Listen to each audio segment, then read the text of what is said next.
Bismillahirrahmanirrahim. Assalamualaikum warahmatullahi wabarakatuh.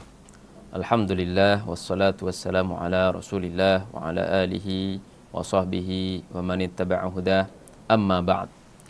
Fasubhanaka la ilma lana illa ma 'allamtana innaka antal alimul hakim. Rabbi shrah li sadri wa yassir li amri wahlul 'uqdatam min lisani yafqahu qawli. Para sahabat dakwah Muhammadiyah dimanapun berada, alhamdulillah kembali kita bertemu pada program kajian ilmu hadis kali ini, yang mana sebelumnya kita telah membahas mengenai al-hadis al-musalsal. Kita telah mengenal apa itu hadis musalsal, pembagiannya, contohnya, misalnya, dan hukumnya bagaimana. Ya, masih seputar tentang bagaimana sifat sanad. Kita telah mulai dengan mu'an'an, kemudian musalsal, kemudian kita tutup pada kali ini dengan membahas tentang al-ali wan nazil. Ya. Al-ali itu secara bahasa itu artinya tinggi. Al-ali. An-nazil artinya turun. Nah, jadi makna atau definisi secara istilahnya, terminologinya untuk kata-kata al-ali, istilah al-ali dan nazil ini nggak jauh dari definisinya secara bahasa. Ya, jadi al-hadithul ali adalah ma qalla rijaluhu. Hadis yang mana jumlah periwayatnya itu sedikit. Ya, sebaliknya, kalau an-nazil itu yang mana jumlah periwayatnya itu banyak. Mungkin sudah pernah saya sebutkan bahwasanya biasanya antara Imam Bukhari dengan Rasulullah SAW itu idealnya itu 7 orang. Jadi disebut dengan subaiyat. Berarti Imam Bukharinya nggak dihitung. Kemudian Rasulullah nggak masuk di situ kan. Jadi antara Imam Bukhari dengan Rasulullah ada berapa orang? Ada 7 orang. Nah, itu ideal. Seperti pada mungkin pernah kita contohkan suatu sanad Imam Bukhari dari Ibrahim bin Musa, kemudian Hisham, ya, kemudian Ibnu Juraij, kemudian Sa'id, ya, kemudian ada Abul Khair, kemudian ada Uqbah. 7 hadis mu'annan itu, ya kan? Nah, itu biasa, wajar. Tapi ada satu hadis Rasulullah SAW yang diriwayatkan oleh Imam Bukhari. Saya sebutkan satu misal saja di sini.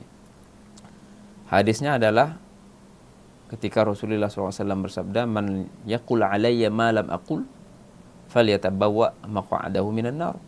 Siapa yang mengatakan sesuatu, ya, dan dia menghubungkan perkataan tersebut kepadaku, ya, dia membacakan suatu hadis, dikira orang hadis, padahal Rasulullah nggak pernah mengucapkannya, tapi dia menyebutkan bahwasanya Rasulullah mengucapkan itu. Nah, sebagaimana hadis Rasulullah SAW yang berbunyi, nah, itu al-kalam atau al-qaul ala Rasulillah, berdusta atas nama Rasulullah SAW. Siapa yang melakukan itu, kata Rasulullah, maka hendaklah ia menempah tempat duduk dia di neraka. Artinya ancamannya neraka.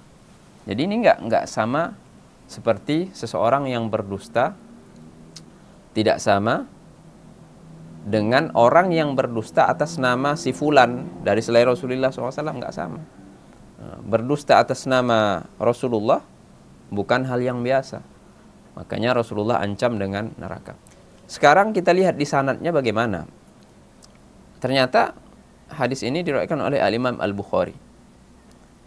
Al-Imam Al-Bukhari dari guru beliau yang bernama Maki ibnu Ibrahim. Qala haddatsana. Maki ibnu Ibrahim berkata bahwasanya Yazid ibnu Abi Ubaid haddatsana, meriwayatkan kepada kami. Itu kan 2 tuh, Maki, yang kedua Yazid, yang ketiga Salamah. Salamah ini sahabatnya. Salamah dari Rasulullah meriwayatkan, man yaqul alayya ma lam aqulhu falatabawa maq'adahu nar. Itu hadisnya tadi yang kita sudah jelaskan. Jadi antara Imam Bukhari dengan Rasulullah hanya 3 orang. Siapa itu? Maki bin Ibrahim, kemudian Makki ibnu Ibrahim, kemudian Yazid bin Abi Ubaid, yang ketiga Salamah. Hanya 3 orang. Jadi hadis ini dinamakan hadis Ali. Tinggi sanadnya. Kenapa? Karena jarak antara Imam Bukhari dan Rasulullah begitu dekat. Sehingga ini menjadi pola pikir orang kan, ya, dalam menuntut ilmu. Ketika kita belajar dari guru yang lebih senior, itu sebenarnya lebih nggak lebih bagus, relatif ya, nggak mutlak juga. Artinya banyak dikejar oleh orang. Ya. Orang lebih mengutamakan mengambil informasi, apalagi informasi yang berkaitan dengan agamanya dari orang yang lebih senior. Itu adalah pola pikir yang ada di dalam hadis Ali ini. Ya. Tapi dengan syarat, hadis Ali ini akan diterima ketika memang periwayatnya itu sahih. Masing-masing periwayatnya thiqah, bisa diterima riwayatnya. Ya. Tentunya sanadnya bersambung, ya, bukan karena ada inqita', terputus sanadnya, dan periwayatnya juga masing-masing adil, ya. Mulazamah itu taqwa, ya. Adil itu kan dari sisi ketakwaan, kesolehan, kemudian ad-dhabtu dari segi hafalannya bagaimana. Ketika hal ini terpenuhi, kriteria hadis sahih ada pada sanadnya, ya, dan jumlah periwayatnya sedikit dibandingkan dengan hadis yang lain, seperti yang saya sudah jelaskan sebelumnya, maka ini hadis Ali dan diterima, sehingga dia menjadi hadis Ali yang sahih, ya, yang bisa diamalkan, bahkan wajib untuk diamalkan, seperti hadis yang kita bacakan tadi. Man yaqul alayya ma lam yaqul falyatabawa maq'adahu minan nar. Siapa yang berdusta atas nama Rasulullah SAW, maka hendaklah ia menempah tempat dia di neraka. Wal a'yadu billah, na'udzubillahi min dzalik. Lawannya hadis nazil. Nah, lawannya hadis nazil. Kalau sebenarnya misalnya biasanya seperti Imam Bukhari. Imam Bukhari itu wafat 256. Jadi masih di abad ketiga. Ya, begitu juga setelahnya Imam Muslim wafat 261. Ya. Ya, guru murid itu kan. Kemudian Imam Abu Daud 273. Imam Tirmidzi 279. Imam Nasai 303, Imam Ibnu Majah 275. Itu masih di abad ketiga semua. Mereka ini yang 6 orang, imam 6 kitab induk ini, antara mereka dengan Rasulullah itu biasanya 7 orang. Maka subayat. Jadi sehingga para ulama menulis, ya, beberapa kitab yang berkaitan dengan hadis Ali ini, sanad-sanad yang tinggi, yang mana antara seorang imam kepada Rasulullah itu jumlahnya sedikit, sampai paling sedikit itu 3 orang. Ada seorang imam menulis kitab namanya Thulathiyatul Bukhari, hadis-hadis yang diriwayatkan oleh Imam Bukhari. Di sahihnya antara beliau dengan Rasulullah hanya 3 orang saja, ya.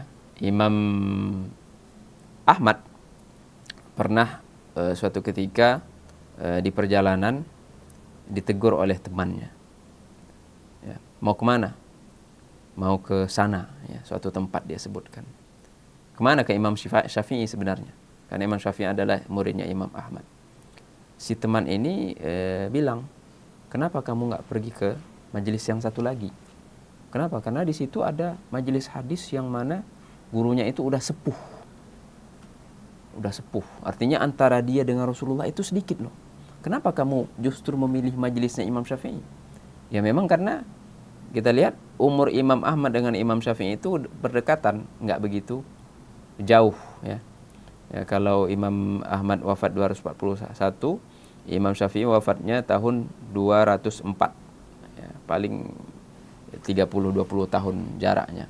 Apa jawaban Imam Ahmad? Jawaban bijaknya, saya kalau nggak mendapatkan ilmu dari majelis hadis itu dengan sanad yang tinggi, dekat antara saya dengan Rasulullah, saya bisa mendapatkannya dengan sanad yang rendah. dengan jumlah periwayat yang lebih banyak, kata Imam Ahmad. Tapi kalau saya kehilangan, ya, melewatkan aqlu hadzal fata, karena beliau takjub dengan cara berfikir Imam Syafi'i, aku khawatir untuk tidak mendapatkannya pada selain dia. Jadi kalau yang sanadnya tinggi itu saya kelewatan, bisa didapatkan di mana-mana yang lain yang seperti itu. Karena itu hafalan. Dimanapun ada, meskipun dengan sanad yang rendah. Tapi kalau ini kan cara berpikir, kecerdasan. Saya nggak dapatkan. Dan dia juga ahli hadis. Nah, jadi ini saya lebih khawatir. Jadi bagaimana Imam Ahmad memilih sanad yang nazil, tapi beliau lebih mengedepankan sisi ad-dhabt, sisi al-aql, ya, hafalan dan pemahaman yang begitu kuat, sehingga dia jadikan pedomannya dalam berijtihad, dalam meriwayatkan hadisnya, dan seperti itu. Nah, jadi inilah penjelasan singkat mengenai hadis Ali wan Nazil, ya. Semoga bermanfaat, semoga dapat difahamin. Jadi diterima atau tidaknya hadis Ali wan Nazil ini sesuai dengan ada atau tidaknya, terpenuhi atau tidaknya kriteria hadis sahih ataupun hadis hasan. Kalau ada, maka berarti hadisnya sahih ataupun hasan, tergantung dengan bagaimana sifatnya. Kalau tidak, berarti meskipun Ali, ya dhaif, ya mohon maaf. Ya, jadi hadis Ali, sanad yang jumlah periwayatnya itu sedikit antara seorang imam dan Rasulullah, tidak menentukan kesahihan suatu sanad. Maka pandai-pandailah kita dalam memilih atau menseleksi hadis yang ingin kita kaji, yang ingin kita fahami, yang ingin kita amalkan atau disampaikan. Semoga bermanfaat. Wallahu a'lamu ahkam. Wassalamualaikum warahmatullahi wabarakatuh.